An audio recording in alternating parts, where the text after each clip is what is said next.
Hey guys, welcome to our channel डुपचिक science. और आज हम बात करने वाले हैं क्लास 10th के एक बहुत ही इंपॉर्टेंट चैप्टर की, that is how do organism reproduce. जो ऑर्गेनिज्म होते हैं वो रिप्रोड्यूस कैसे करते हैं, वो प्रजनन कैसे करते हैं, ये बात हम इस चैप्टर में पढ़ने वाले हैं। तो सबसे पहले आपको ये जान लेना चाहिए कि जो रिप्रोडक्शन है वो कोई भी स्पीसीज क्यों करना चाहती है।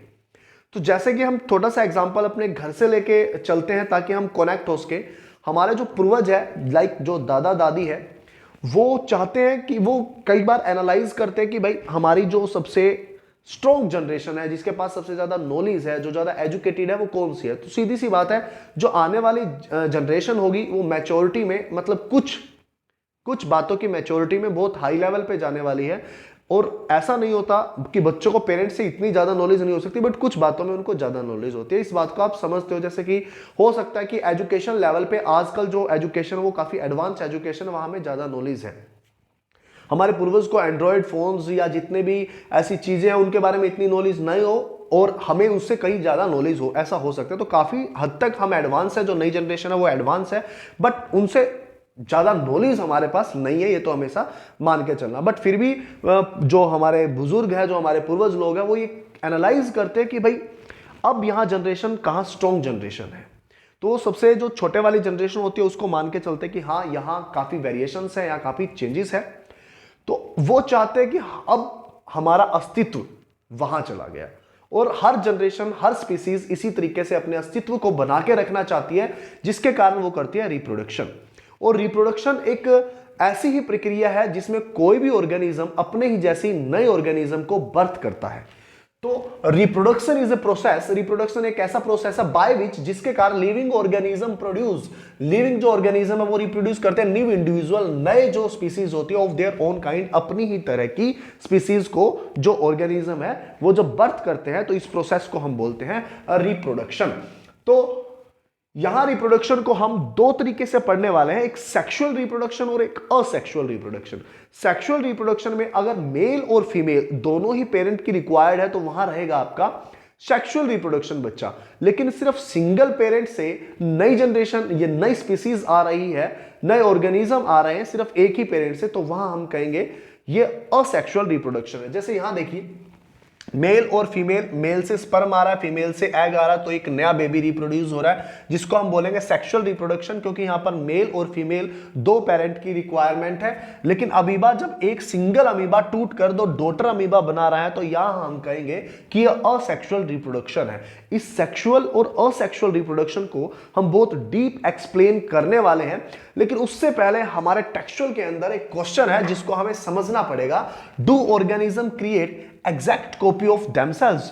क्या जो ऑर्गेनिज्म है वो अपनी एग्जैक्ट कॉपी, हूबहू अपनी ही तरह की कॉपी उतारते हैं? इस बात का आंसर सीधी सी आएगा ना। अब रीजन क्या है इसका, ना कैसे आने वाला है, तो उसको हम समझने वाले हैं। बहुत ध्यान से आपको समझना है। तो सबसे पहले आप ये जान लो कि हमारा जो जितना भी बॉडी डिजाइन है वो सारा प्रोटीन के कारण अपीयर हो रहा है। मेनली अपनी बॉडी प्रोटीन और कार्बोहाइड्रेट से ही मिलकर बनती है, तो यहां जितना भी आपको अपीयरेंस होता है वो मेनली प्रोटीन के कारण ही अपीयरेंस होता है।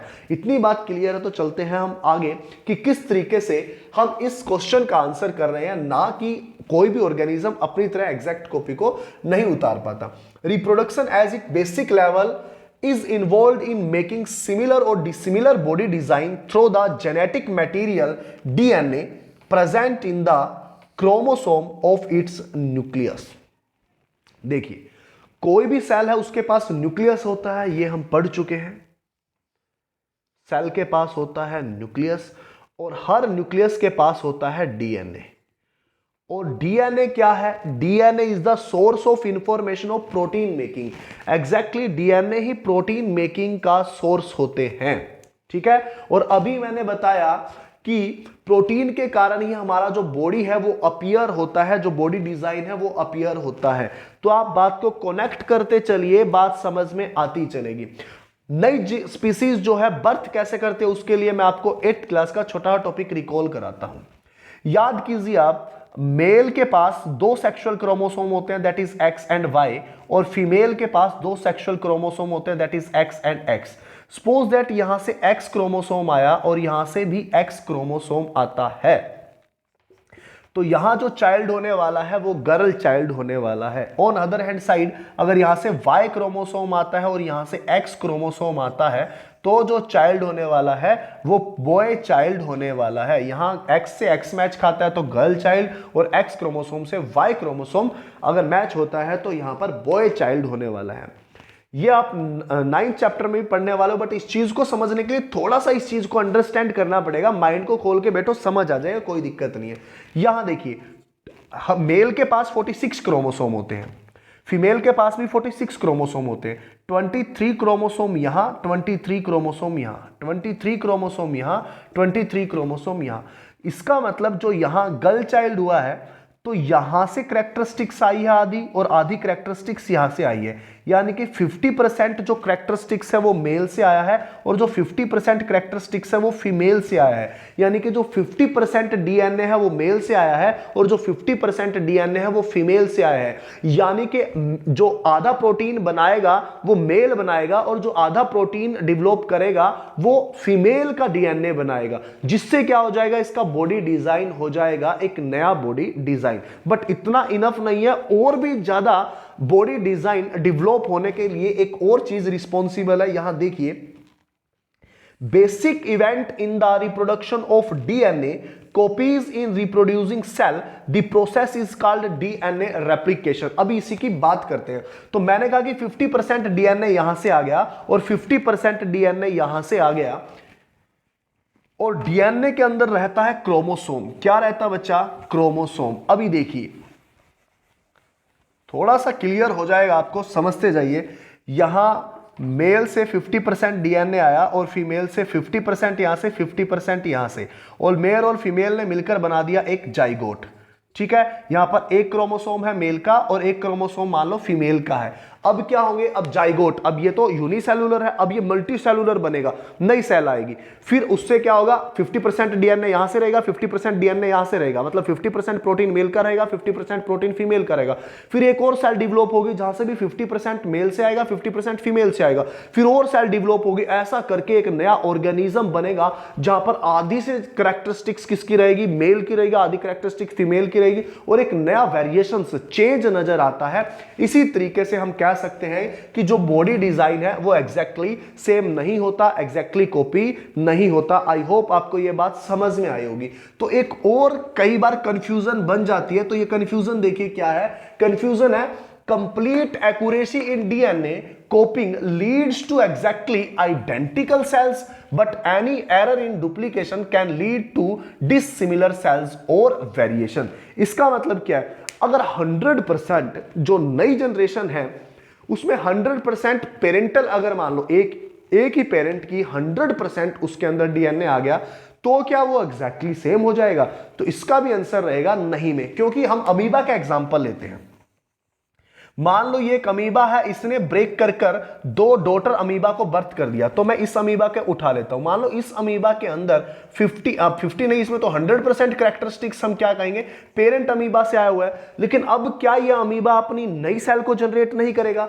तो जब ये नई सेल को जनरेट कर रहा है तो वहां से जो है इसका जो डीएनए है, इसकी जो सेल्स का प्रोटीन है वो चेंज होना शुरू हो जाएगा। अब जो बाकी के सेल्स को डेवलप करेगा और जब ये ग्रोथ करेगा एज इट इज यहां पर, यानी कि कुछ हद तक तो सिमिलर रहता है, लेकिन एग्जैक्टली वो पेरेंट की तरह सेम नहीं रहेगा।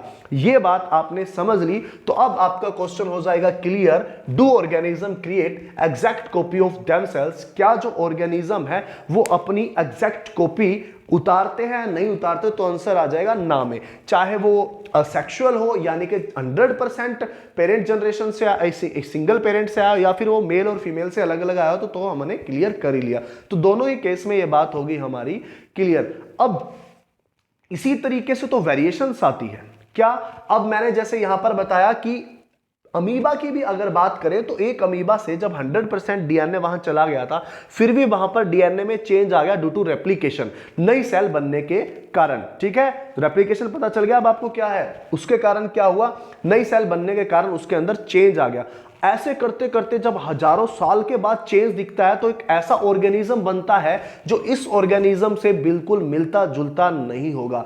एग्जैक्टली होता है सेक्सुअल रिप्रोडक्शन में, जहां पर डीएनए के अंदर चेंज आते आते आते आते इतना चेंज आ जाता है कि जो नई जनरेशन है वो पुराने वाली जनरेशन को पहचानने से भी इनकार कर देती है कि हम इसी जनरेशन से आए हैं, ऐसा लगता ही नहीं है। जैसे कि आप अपना एग्जांपल ले सकते हो, हमारे लिए आपने बहुत तरह की कहानियां सुनी होगी कि हम कहां से आए हैं, मैमल से आए हैं, कैसे आए हैं। तो इस चीज को बोलते हैं वेरिएशन, कि जब पीढ़ी दर पीढ़ी, जनरेशन टू जनरेशन ये चीजें चलती रहती है तो एक ड्रास्टिक चेंज देखने को मिलता है जो अपर जनरेशन होती है और जो बहुत लोअर जनरेशन होती है उनके बीच। इस चीज को बोलते हैं variation. Is that clear? Next video में हम बिल्कुल ध्यान से असेक्सुअल रिप्रोडक्शन को क्लियर करने वाले हैं। तो अगर आपको ये वीडियो समझ आई हो तो मेरे चैनल को लाइक सब्सक्राइब करना ना भूलिए, और मिलते हैं नेक्स्ट वीडियो में इससे भी अच्छी नॉलेज के साथ। ये निकल रहा था लाइक सब्सक्राइब ना करिए, तो भाई करना तो पड़ेगा। देखो, बाय।